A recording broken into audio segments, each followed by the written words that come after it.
here's Don.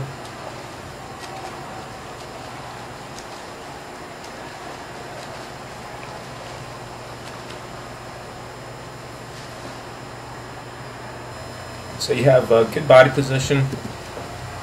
Your hips and legs are riding high in the water. That's always good for streamline. And you're doing a pretty good job of reaching forward, or a good extension. Head position looks good. It's not bobbing up and down.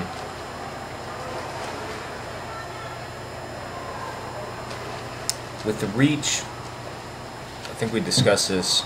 It looks like you have room for improvement in the sense that you could get a little more reach out of each stroke. If you can imagine closing down the gap in between your shoulder and your head as you reach forward, that's how much effort you want to put into each reach forward, and that's going to get you, a little bit. Your reach is pretty good. Stroke timing looks fine. When we finished the lesson, I was showing you the way I swim with the sort of modified catch-up. That's something you could try, especially from a long-distance swimming standpoint, but it doesn't work for everybody. The key with the reach, though, is that if you are going to do a good high elbow catch, the more you can reach, the more leverage you'll get with each stroke, and the more propulsion you'll get with each stroke, provided you're doing a good catch. So they go sort of hand in hand. This is where I had to speed up a little bit. So this is a faster stroke, and that's good. Your technique is not changing. That's what I was looking for. So maintaining good technique when you're trying to move faster is always an important thing. And then here you get to see, are you going side to side at all or anything like that. So a little bit of a scissor kick. Notice right there where that left foot kind of kicks out of the streamline. That's something, you really just have to think about it while you're swimming. It's a counterbalance to the stroke. And you say, okay, when I'm turning to breathe, try not to do this pause and a little bit of a side kick. Again, it's not terrible, but when you're trying to get every second, it can make a difference. Good hand entry point, and you're reaching forward well, so you're not crossing over. Alright, so underwater, this is where you're going to be able to make the most improvement with your stroke. With both arms, you're doing essentially a straight arm catch. So, meaning that the hand and forearm are not taking on a different angle than the upper arm early in the stroke.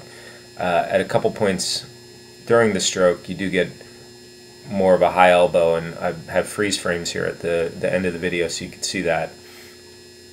But you want to be able to get that high elbow catch as early as possible in the stroke. So this is what I would call a straight arm pull, or a straight arm catch, what you're doing here. One thing that you can see with the underwater, your right arm pulls inward quite a bit right there. So that may be a little more than you need. There's going to be some hand forearm rotation under the body with each stroke, just due to the side to side rotation of your body. But if it's just pulling under as a force of habit, or not quite as effective, that's something you can try to work on, where you pull essentially straight back, allowing for the rotation of your body as you're twisting side to side.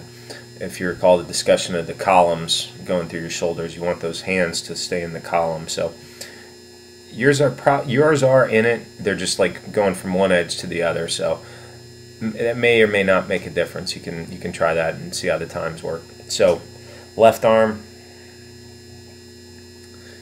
enters, sort of angles down. If you can work on it, you try and reach forward. And then what I'm looking at is the upper arm and forearm are just in the one line there. Now here you're starting to get a little bit of the catch, but that's still pretty much a straight arm. So this is a straight arm pull. And then here we have the hand and forearm sort of rotating under the body. And then you have a good finish to the stroke. And your hand is doing a pretty good job here of staying flat as it relates to the back wall. So pushing yourself forward. Right arm enters, starts to angle down.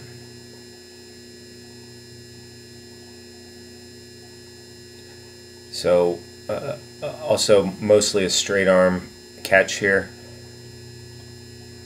And then the next frame, I think you start to get a higher elbow, or the one after this. So it's still a straight arm at this point. Right here, so there's where you're starting to get more of what I would consider a high elbow catch. So if you can start that early in the stroke, that's going to be the biggest bang for your buck. It starts with the shoulder, so your shoulder rotates upward and inward.